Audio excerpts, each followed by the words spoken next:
All righty. So it looks like we are starting. Yes, We are live, we yes. are live. Okay, I see a couple participants starting to come in here. Yep, I So see I'm going to someone. say hello as people are starting to come in, and welcome to the second AiArthritis organization community chat. And my name is Tiffany Westridge Robertson. I'm the CEO, and I'm also a person living with our diseases. I have non-radiographic axial spondyloarthritis as my main diagnosis, and I am also here with fellow staff and fellow volunteer. So, Katie, why don't you just say a quick hello? Oh, and I'm in St. Louis, Missouri. Well, hello. I'm the operations manager at AiArthritis. I myself have, I know the flavor AiArthritis in the version of rheumatoid arthritis for about 20 years or so, and I live in the Metro Detroit area. Deb. Hi, everybody. I am Deb Constein. I am in the Madison, Wisconsin area, and I have a whole, like the autoimmune soup, and my main diagnosis is, again, I'll never forget that from Carrie Wong. So I love that. My main diagnosis is rheumatoid arthritis as well. All right, we've got like 5 attendees. They're coming in. We Yeah. actually were kind of worried because we haven't promoted this very much this week, and it's at a weird time.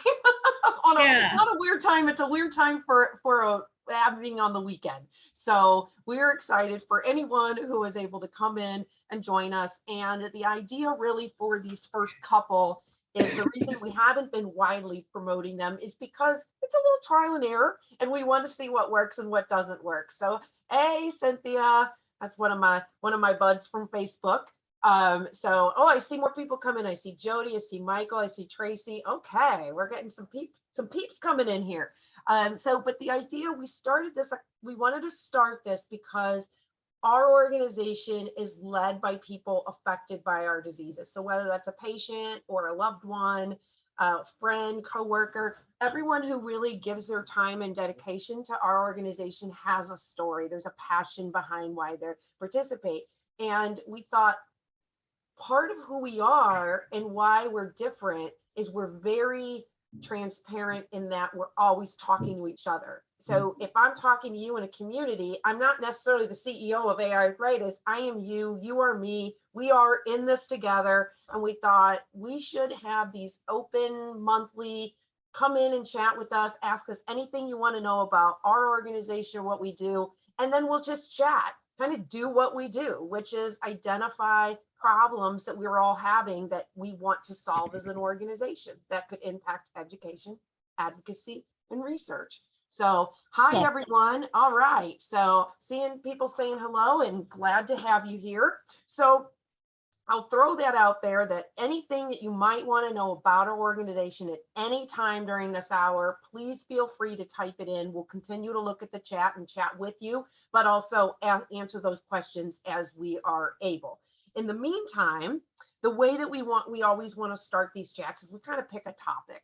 And we are going to we're going to start this off talking a little bit about disease management and sort of what your relationship maybe is with your rheumatologist or your treating physician and how that kind of ties together with your treatment plan. And the reason we're going to talk and start that way is because we're also, like we will in every chat, we're going to feature a project, feature something that we're working on. And actually there's 2 things that we can feature here, but one is going to be our Go With Us to Conferences project. And then I actually pulled up something that we're working on to put in waiting rooms and infusion centers for different activities. So all of that kind of ties into the disease management and the doctor journey or treating to target your disease, that kind of thing.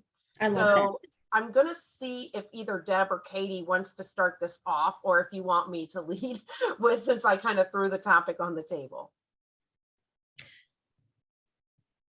I'm happy to jump in, but so basically just talking about the Go With Us program, or? Well, first let's talk about disease management. So Sure. let's ramp up to that. So let's just talk as people living with diseases.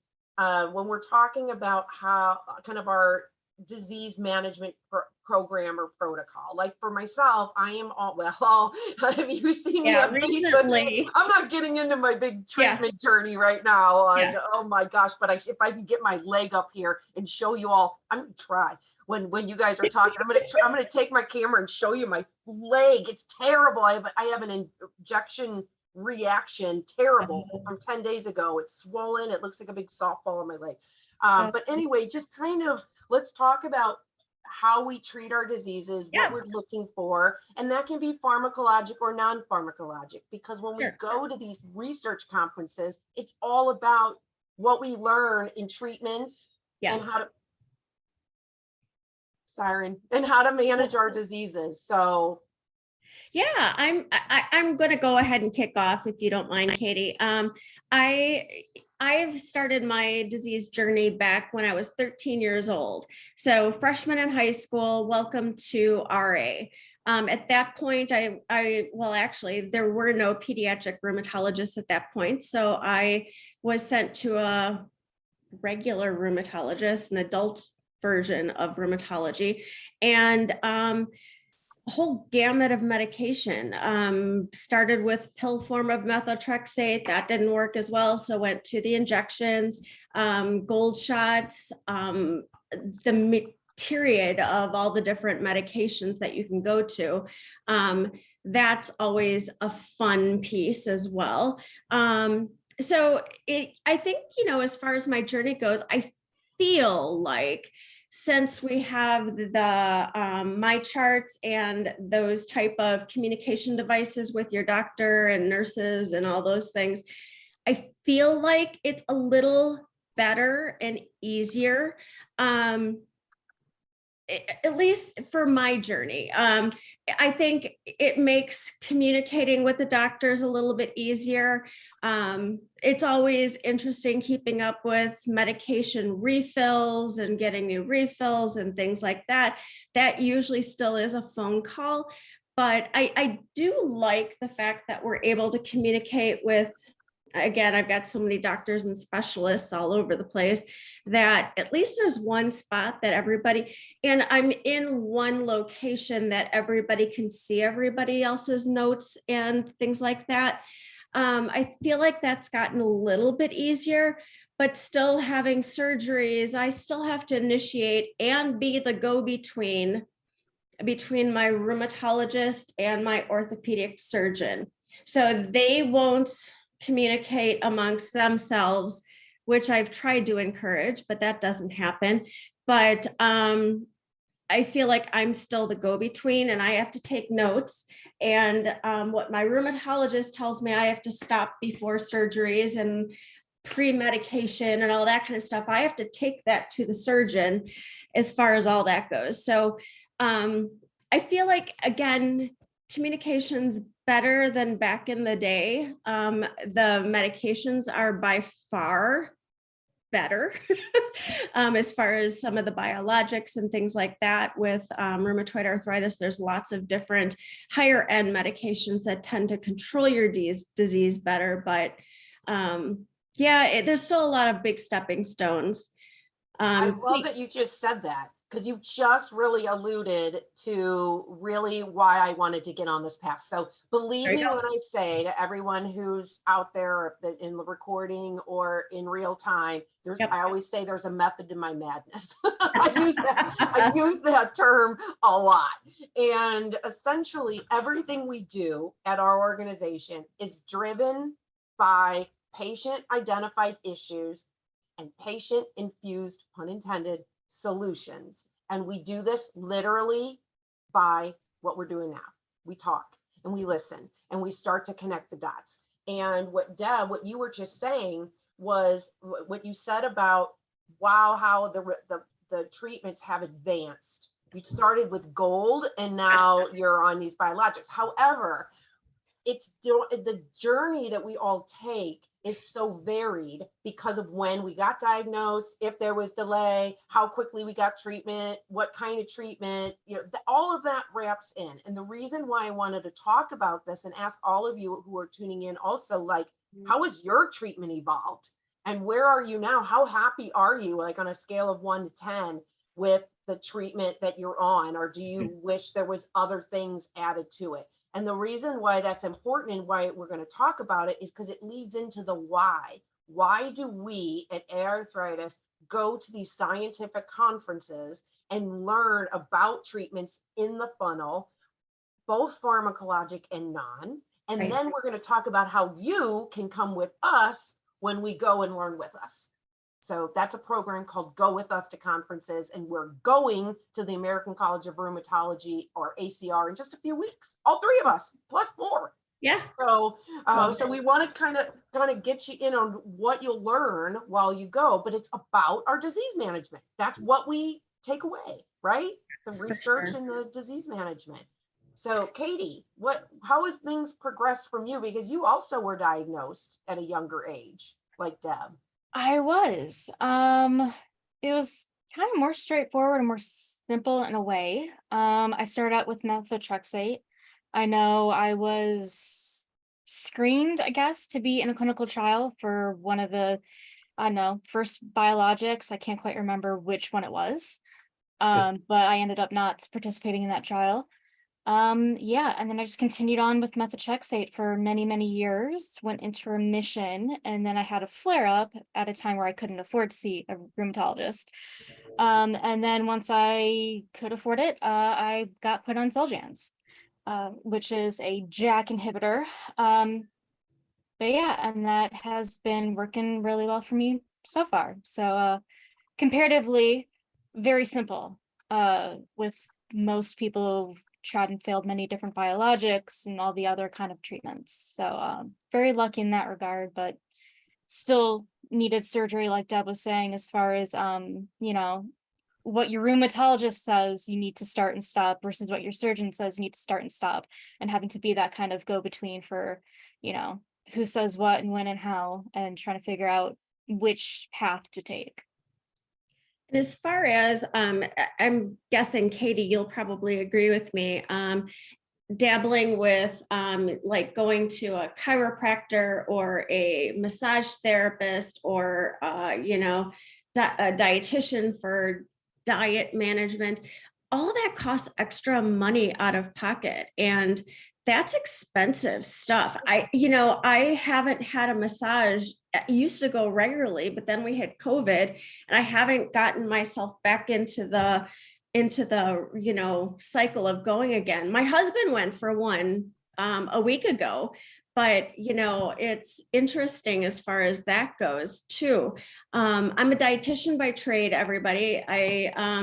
That's what I went to school for and all of that, but I'm medically retired, but still I like to keep up to date as far as the diet therapies that are out there. I did personally try them all. I went through the elimination diet and things like that, but sadly, nothing was a trigger for me, whether it's dairy or gluten or any of those type of things. But it's definitely worth giving that a try because that's free to do. Any type of massage therapy and stuff, that's expensive. And, even I think about how much that is, to try to go, and makes it a little bit harder to get that as well. Yeah, the three different, I don't know, specialties you mentioned, I haven't seen any of them. None of them. Only a physical therapist. So yeah, PTs and OTs, again, that's kind of in my books, and I'm not so far, they haven't capped my visits, so that's a very good point, Katie. The other stuff is, nice to know, right? I was going to say they kept my visits to physical therapy, but I was able to work with the people at the place I was going to, and they covered what else I needed to. Yes. So for anyone worried about money, there are always options to get the care that you actually need. I don't know that there would do that for like massage therapy, but at least for physical therapy, there are kind of mechanisms to make sure it's covered. I agree with that. I definitely agree with that for sure. Sorry, I was just reading all of the chats here, and I was I'm trying to keep like Jody talking about on the last treatment. Go ahead. I was gonna mention, yeah, I think I've seen a few different people do it. There's a drop down where you can choose everyone or just panelists, and it gets Zoom likes to default to one or the other, so just make sure you're hitting everyone when you want to talk to everyone. So kind of Oh, okay. housekeeping note. I did it, Deb did it. I've I seen did it right away. Yep. And thank goodness for Katie watching me and letting me know. And I'm like, thank you. Didn't notice. Zoom always tries to make it interesting. Every time it's just something new. So Yes. on your toes. Yes, and I see, as I noticed it because I saw Brianna, who's one of our employees, so part of our AiArthritis employment family here, and she is tuned on in the chat. So there she is. To everyone, there she is, because she's been told. I noticed a couple of things she was commenting, and then I happened to notice it said panelists and hosts, so I sent her a little note and said, "Hey." I had Katie covering me, so that's definitely helpful. So anyway, yeah, I was looking in the chat here, and I'm just kind of as a summary, just watching. I love having when everybody comments and just seeing the differences in what people talk about, like Jody mentioning on the last treatment, and I'm sorry to hear her saying it's failing slowly and surely. I think a lot of us can relate to that, and being a long journey, and also mentioning that your rheumatologist isn't as communicative, I guess, as some of the others. I'm real lucky because if you've watched any of our talk show episodes, Al, who is Dr. Al Kim, but now he's just Al, but he's my rheumatologist. And that's, I do call him Al, which it took me. And how many bumps did you go through to find Al? Al? My gosh, went through a lot of frogs to get to a prince. I'll tell you that much. I hear you. And I have fired many a rheumatologist as well over the years. And that's what I have definitely found. There's enough rheumatologists out there that we can kind of do our dabbling and like check in with them, because I've also had rheumatologists that won't look you in the eye at all and sit on their computer typing. So they're taking their notes the whole time, but not making one stitch of an effort to try to make any eye contact. And I feel like eye contact is a kind of an important piece of going to a doctor, because I want to feel heard, you know, and that is a piece of that. I think. See, Brianna just said it's exhausting going to her roomie and it takes courage. I hear you on that. For sure. And Cynthia was talking about going to the RA doctor and the chiropractor, and the copays are definitely worth it. Which again, depending on what the copay is, it definitely makes it worth every penny.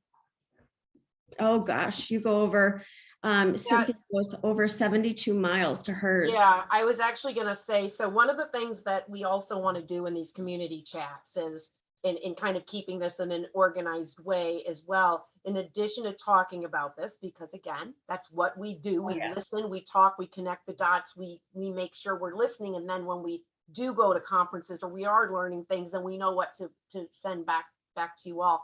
But it also is an opportunity to let you weigh in on some of the projects we're doing, and also let you know some of the ways that we're growing. And I just wanted to let you know, Cynthia, that one of the coalitions, which are these groups of all different groups, so patient organizations or doctors or researchers, just a lot of different people who unite for the same cause. And so we just joined a coalition that is for telehealth and advocating for the laws to make sure that we still have the option, if we so choose, to be able to go remotely for reasons like being rural, or simply, you know what, COVID's still out there. And I think we've learned a lot of things about immune systems, and a lot of patients don't feel comfortable going to the doctor's office, especially like me, it's in the hospital.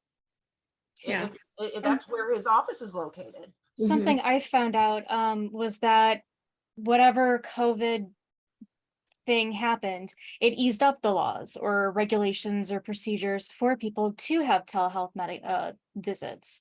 And that now that COVID is kind of slowly ebbing away, that they want to bring back some of those. But I think those coalitions are working to keep those specific kind of availability to have those meetings. Yes. And it was interesting. I don't know if it was ACR ULAR, but I think it was one of those where they were talking about it and how it does make sense that they had these kind of restrictions in place. You need to be somewhere secure, private, with HIPAA and all those kind of compliance issues.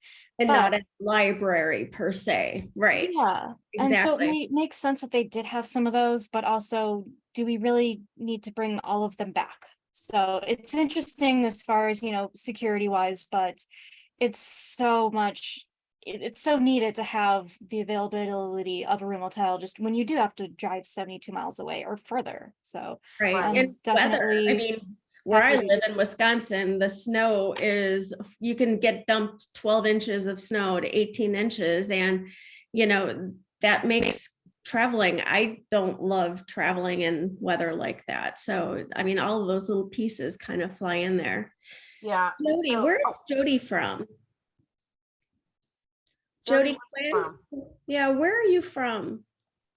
I'm reading about your note, and again, like her having different rheumatologists. Last time she looked, there were over 12 to look at, and last month there's only 3 left. And I hope from? you can get approved for out of network.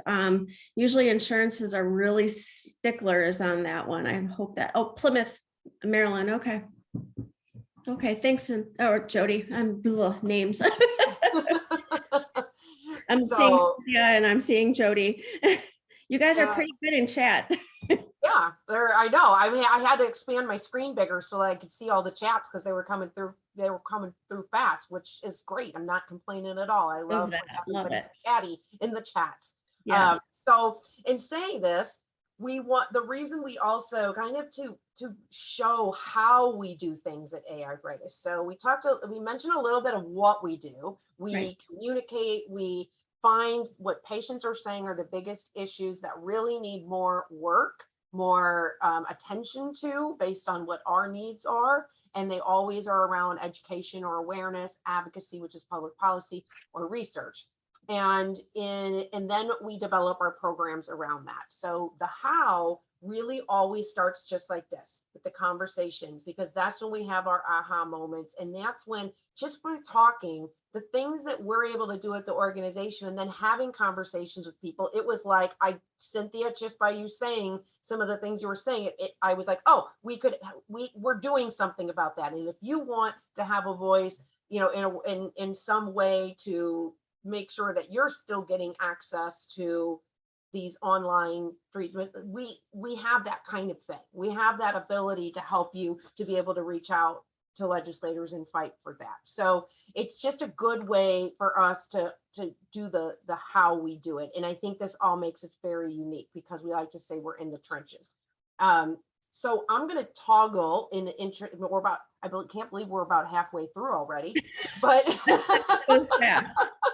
but so now we're going to toggle to how we take these conversations, and we're talking about disease management. And as an organization, we said, you know what we really need to do when we go to these scientific conferences, and there's 2 that we go to for sure every year: the American College of Rheumatology in the United States, which is in every November, and then ULAR, and I'm never going to remember what it stands for now because they changed their name, and I usually have it taped on my wall and it fell down because it's not there. I usually glance up and they changed their name and it doesn't stick because it doesn't match the acronym letters anymore. So I always get stuck. But they're the European Rheumatology group over in Europe. And so those are the 2 biggest ones. And while we did go for several years to get the information that we needed in order to then put into our programs, a couple years ago, we had this aha moment because of talking to everybody. And we said, you know what, we are really learning a lot, not just about research, but the treatments that are in the funnel and disease management, including non-pharma. They've got sessions on diet. They have sessions on physical therapy, on the pain being in your brain, like all in your head, which Yes. we always joke about, but they're having a lot of sessions on how the pain we feel is first experienced in the brain, and that by working with therapy and different ways of dealing with the pain that's circulating through your brain out to your skin or wherever you're feeling it, it's just a fascinating,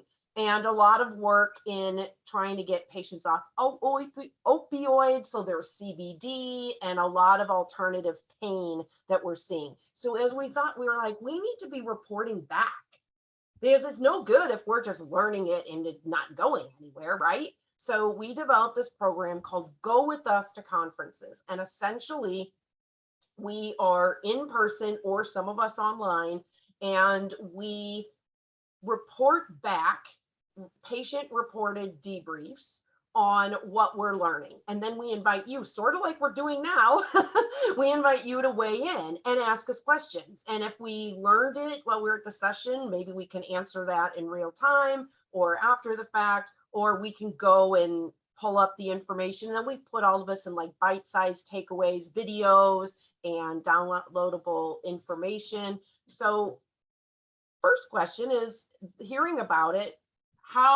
what do you all think, our community, about this program that we're putting together? Is there anything that sounds particularly exciting about it? Is it something that you're like, I would love to know how to get involved in that? Now, of course, we can't financially take everyone to a conference, but we have ways for free that you can get involved virtually or online. So I wanted to just turn it over, let's say, to Deb really quick, to just add anything about the Go With Us program, because you've been part of that from the beginning. Yeah, it's been a really, really great experience. Being, I was being, I'm tongue-tied, sorry. Going to being a dietitian and learning all the different science pieces, I understand a lot of that. And again, we make it into bite-sized pieces and kind of reflect back what we learn and take a lot of notes and things like that. It's just fascinating. And we get to meet people in person and talk about AiArthritis to different, pharmacological companies and a lot of the other nonprofits that make their way to these conferences as well. There's a lot of time to, what's the word I'm looking for? Collaborate and just meet up. What was it, Katie? Network. But I like collaborate a lot. A lot of networking. So a lot of that is really helpful. And again, you're hitting the latest and greatest information that's coming out. And it's really exciting to see all of the things that are happening in our communities and everybody that's working together with other groups. And a lot of groups obviously know AiArthritis now, but it took a while to get our name out there and let them know what we were doing and how different we are in comparison to some of the other nonprofits. So I think we're making strides and we're learning so much and bringing it back to you. So when we attend, we want to make sure we're sharing everything back for you. So you'll hear the latest and greatest things that are happening. And it's not just our rheumatologists that are learning. We are too, and bringing things back with us. I was just reading some of the chat. I remember. I'm sorry. I just real quick, Samantha was saying she loves the idea of getting involved with the Go With Us, because Yes. It is hard financially to be able to get access to the latest research. And yes. And yeah, I think, just as a side note, one of the things we might try to start doing as well is we have like a list of things that we want to see, and maybe even giving that list to our community and helping them help us prioritize, because there's only so much that we can go around. So that just made me think of that. Yeah, that's actually a really good point, because we all go through and see what our priorities, what we think the priorities are. And then I have my schedule, Katie has her schedule, Tiffany has her schedule. Katie's going to be at the booth this time, but it just gives us a better idea of what you guys are interested in too. And we could probably start with a list that we've started putting together and see what everybody, start ranking them. That's a great idea. So sorry to interrupt, Katie. I didn't want, the comments were just going and I didn't want, I wanted to make sure I grabbed it before it went like way up here. I definitely get that. I was just gonna say, back in college, they always emphasized primary sources for your research. Always go like directly to the source of the information. And that's what you do at these conferences. It's Yeah. not once removed, it's not interpreted by anyone. It's the actual researchers conducting the work that you get to hear from, talk to, ask questions about. And then we do kind of do that interpretive piece, kind of relay it back into those bite-sized pieces like you mentioned. So I really like that kind of. While you were talking, I just thought I would share my screen to give a kind of an example. So you can find so many research debriefs on our YouTube channel. And so this is just an example. This was last year at ACR 2021, and you can see we have we have a lot of the sections that are just like this is a full one, so you can see a whole. I mean, it's a long an hour. I mean, if you're going to sit there for an hour and 43 minutes, but we were getting all of it, and then we go through and we chop them down so that they're in more bite-sized pieces. But you can see there's been a lot of talk about remission for like the last 2 years. Like, how many in here in the chat ever even like thought remission was something that could become a normal word? I think when we saw it, our jaws kind of dropped. We're like, huh?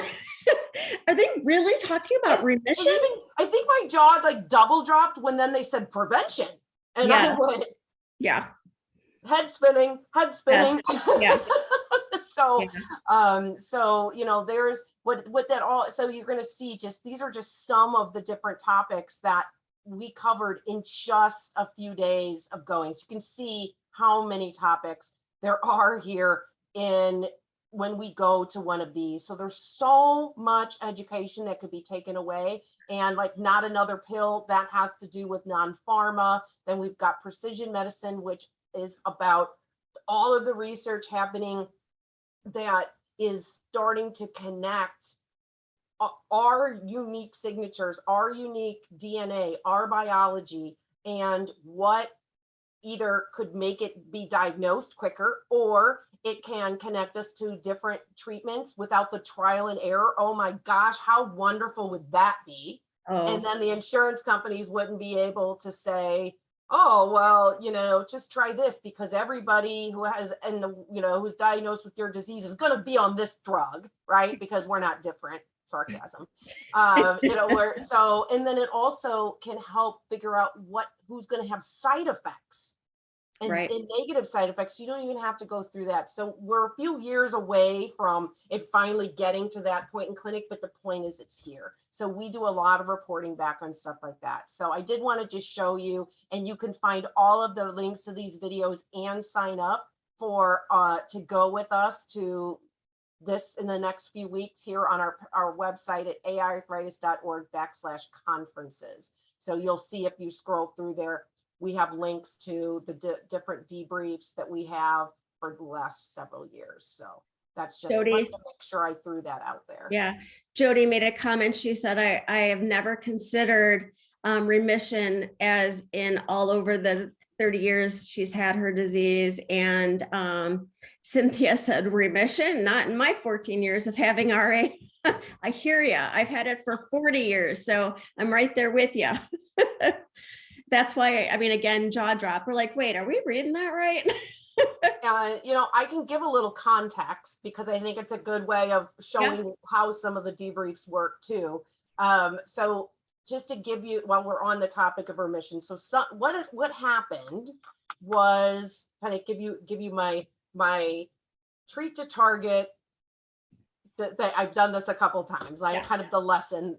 So essentially, about a decade or so ago, there was something that came to our doctor's offices, to our community, called treat to target, which you may or may not have heard about. And what treat to target is you work with your rheumatologist to be put on a treatment, and then it's watched for the 3 months or so, and you're really measuring your impact, the improvements that you're having. And if something isn't working, you're not quite at a level, which, side note, if you've ever seen like an ACR 20, that means 20% as as in the research done, so you're 20% better. So are you 20% better? Are you 40% better? Are you 80% better? And so you and your doctor are trying to get as close to 100% better. So if you're still at that 20 or 40, they might adjust and maybe add a DMARD or add a biologic from a DMARD. So that's called treat to target.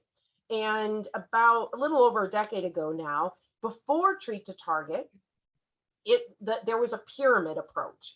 And the first part of the pyramid was try diet and exercise. And if diet and exercise don't work, then you're going to try a DMARD. And if a DMARD, like a methotrexate, and if that doesn't work, then you advance to a biologic. So that was how it started, or that's what it was before the concept of split the pyramid and do a treat to target with the more aggressive treatments first. Okay, so not everyone can get on biologics first. Some, if you have very serious disease, might be able to skip that in the like step therapy process or the access wherever you are in the world process. But for the most part, it's starting earlier on a disease modifying agent and biologic and skipping the diet, exercise, lifestyle that was normally first.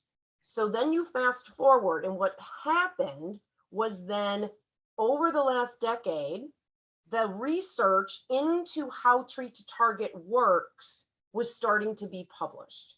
And what they were finding was the earlier the patient was treated more aggressively, the higher chance they had to go into remission. And that's where the whole remission word started coming in. So when we first saw these presentations, we thought we were being like fooled or something, because yes, remission, like I just assume I'll be on these medications for the rest of my life. And then when we started seeing that, oh my gosh, there are actually people that are going into remission because they were treated earlier, that was a real highlight. Now, I know that in some of our debriefs, some people were like, well, that's great for the newly diagnosed to go on in treatment, but what about me?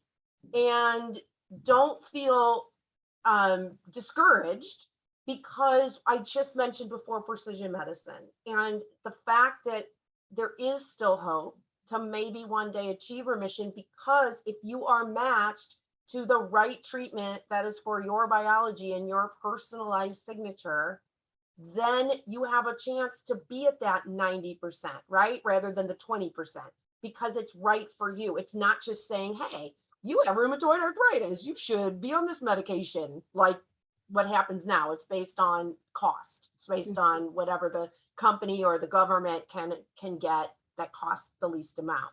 So it's just really hopeful. And this is all stuff that we learned just by going to these conferences. And we feel like this kind of information is stuff that I know as a patient, I want to understand and I want to know, because it matters to my disease management and how I communicate to my doctor, and the questions that I could ask. Right.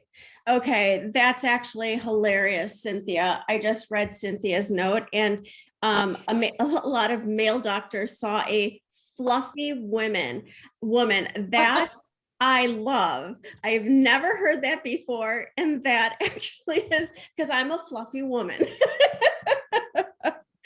Oh yeah. And yeah, with not a patient with abnormal labs. I'm right there with you. Yep, that's pretty good. And again, Tracy, your comment too, remission. I'm just happy to, be in manageable spot. I hear you. I hear you. I forgot I was going to show my. Oh, your leg. Yeah. Hold on. Your leg. Oh yeah. Yeah. And it's like a huge welt too. It's like a softball, and it's hot, and it's this big, and it's hard as a rock. Is that from one? That's from one injection? I did. And you said it like hurt. It hurt. Oh my God. Yeah. When it went in, it hurt worse than any I've ever done. That's what the Cimzia was like. And I would get welts like that, and they're hot. And I would put like cool packs on my leg. I've been holding ice on it. I've been taking Benadryl. I've been and like ibuprofen, which by the way, I got a rant, because I'm not going to go into the whole thing about me being non-medically switched, because that's what happened. I was completely continuity of care, got switched. That's a whole other story. The point is that I'm sitting here and I never had reactions or nothing. I was completely fine with the pen injection that I was doing for the last couple of years. And, I thought, so what is going to constitute me having enough of an adverse event or whatever to justify going back to the one, right? So I looked up this treatment that I'm on, and the number one thing, it said it's very common to have serious reactions at the point of injection. So I'm like, it's right there that basically says this is going to happen to me. And so right there's nothing to combat, because it's very clear that's going to, because all they would say to me is that's going to happen. It's very common, says it right there. So Jody just asked, is that from Tulsa? She asked if it's from Tulsa. She had the same thing. She said she had it too. And shout out to Lily. Lily is very good to us, and we have very good relationship. So it's nothing to do with the pharmaceutical company. Yeah. It's just it hurts. And so I'm sitting here like, okay, so the insurance company is going to tell me essentially, too bad, so sad, like, suck it up, buttercup, right? I mean, it's gonna hurt, and that's a side effect, and it's gonna save money for us. So you need to deal with that. But it goes farther than that, because I'm traveling next week. I have a conference in DC. I'm leaving on Monday. And then, the conference is on Monday night, Tuesday. Then I take a red eye to Brussels, Belgium, to go to EULAR PARE, which is the patient organizations. Shout out to them, because they did invite us as the only United States-based or nonprofit to participate. So it's all expense paid. So that was really cool. Anyway, I've got the whole week to work. And I'm sitting here, honestly to God, going, I'm going to have to go shopping and buy new pants, because this softball sucker on my leg is sticking out like that much. And the pants are rubbing against it. I've got to be on a flight for 8 hours. Like, all of these things that are just because of this one, like, all of the inconveniences that are put on us. Yeah. And I kind of want to send Express Scripts a bill for my new clothes. Yeah. Because of you guys, yeah. Because of you, I have to go buy new clothes, because I can't. This is going to be because I can't have any like polyester fabric or whatever. It's going to have to be all cotton. So it's nice, soft and yeah. Anyway, I digress. But so Jody said that she heard that they just came out with a non-citrate version that's supposed to hurt less and not be a different prescription.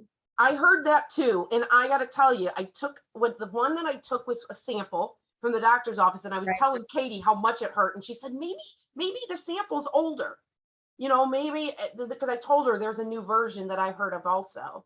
And then I just got my first dose or whatever from the manufacturer in the mail, and I was trying to compare the packages. Is there anything different here? And I don't see it yet, but I guess I'll know for sure in 2 more weeks when I do it again. But it was more painful for me than Enbrel, and I thought Enbrel was bad. This was 10 years ago. I'm sure it's Cimzia for me was the worst, and you had to do 2 in a row, and like I would hang onto the counter, and I would the easiest. Oh, and I would see again, that just shows the difference. And Tim would have like super loud music trying to distract me, because my generous husband gives me my injections, because I'm still wussy Deb that won't give her own injections. Oh, and then also it's like, I forgot, if I ask them or I tell them, well, this is happening, all they're going to tell me to do is take Benadryl or ibuprofen, right? And again, why should we have to take more medication to counteract what you just switched me to? And I didn't have to take any of these medication, like I didn't have to take Benadryl or anything with the other one. That costs more money, because that's out of pocket. I don't like feeling foggy more than if I have a foggy flare as it is, like Benadryl makes me feel foggy and I don't want to take it. So yeah, I get that. I'm not overly familiar with injections and stuff, but I've been trying to learn, and I watch a lot of TikToks, but I've never seen what Cynthia mentioned as far as sometimes it's the alcohol prep. I've never heard of that kind of perspective or angle on it before. What And do you, so that what was specifically did they cleaning it. say, Cynthia, that it's like too much alcohol or not enough alcohol? Or not waiting for it to dry. Oh, yeah, or, Yeah, so oh, you, yeah, because if it's wet and it goes in, then Yeah. you're like shooting yourself with alcohol. Yeah. That makes sense. I always let the alcohol dry. That's what Tracy said. So is that what you mean, Cynthia? Can you comment a little bit more on that? I'm sure you're typing away.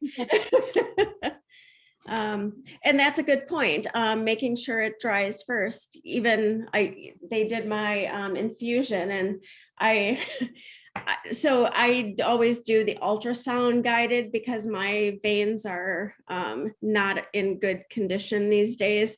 Definitely going to have to look into a port at some point soon. But just making sure that even with cleaning things down, just making sure it's dry before they start digging around. Yeah. Well, and I think too, making sure that you've done it enough where you're getting bacteria. Yes. You're not shooting bacteria in either is probably something I need to just. Yeah, she said not that I think I'm not, but I question myself because. So she just, yeah, did you 10 days ago that I yeah, gave did you myself see what that. she said? Cynthia said, I learned that sometimes the alcohol can irritate the skin. Oh. That when you inject, it's kind of like raw skin. I get that. That makes sense. Because again, I'm going to try an ice pack on it before. I've never done that before. I saw some people like in a. Suggest it.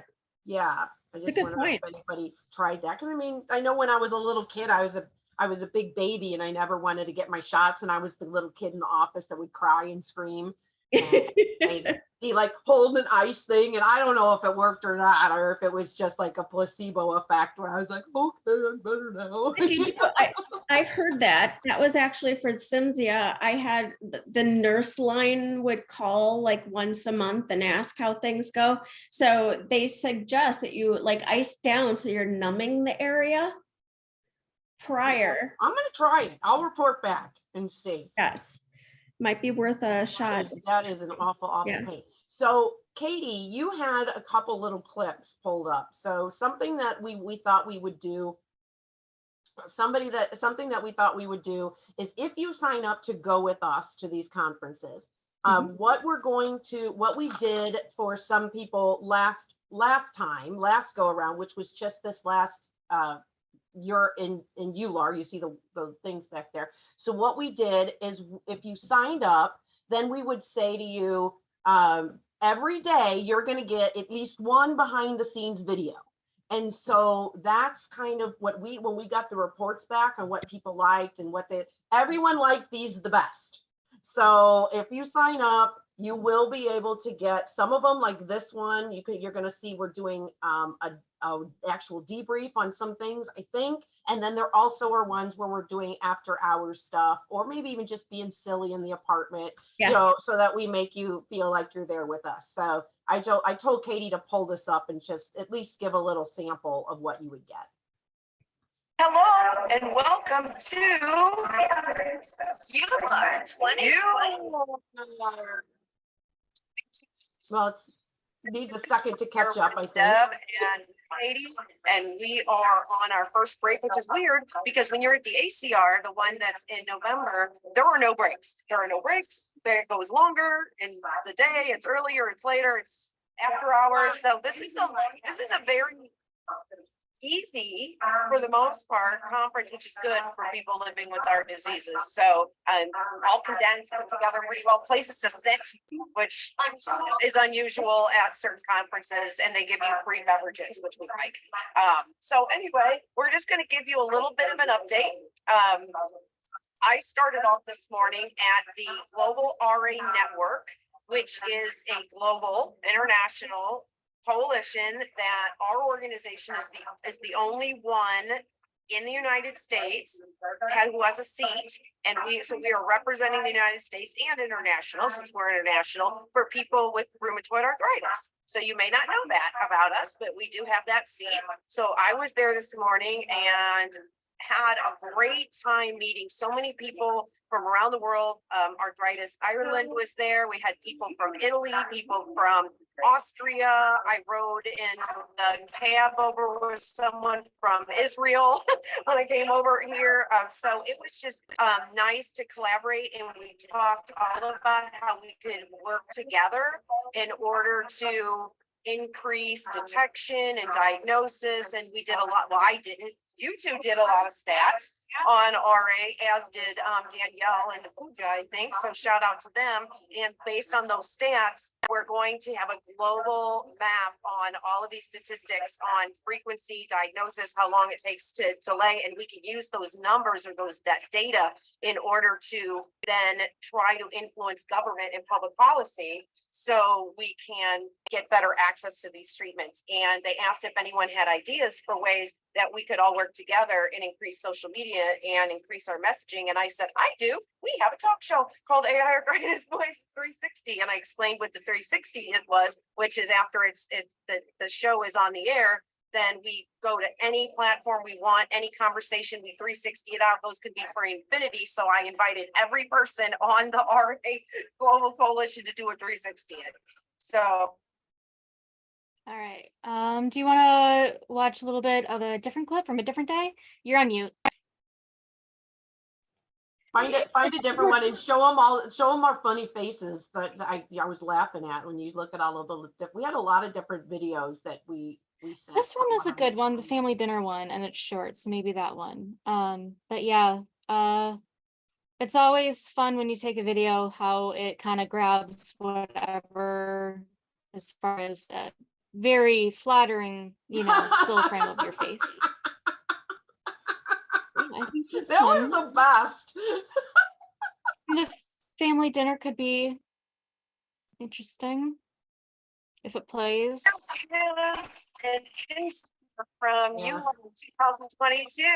Hey, thanks so much for joining us. We're sorry we didn't actually record from the conference today, but this is how busy we are. And we are at a table, me, Katie, and others. We have Jeanette and her husband, and in Lupus Europe, and Katie, and we have from Brazil. Yes. So we are actually at what's called the You Are Friend Dinner. Family, even better. So family, all family. So we are at the family dinner. Let me stand for you all. This is only 1 out of 4 or 5 rooms. There's Martin with his back to us. And you've heard me talk about Martin often, but we just wanted to give you a little insider. We're giving you insider on research. This is an insider on the after hours.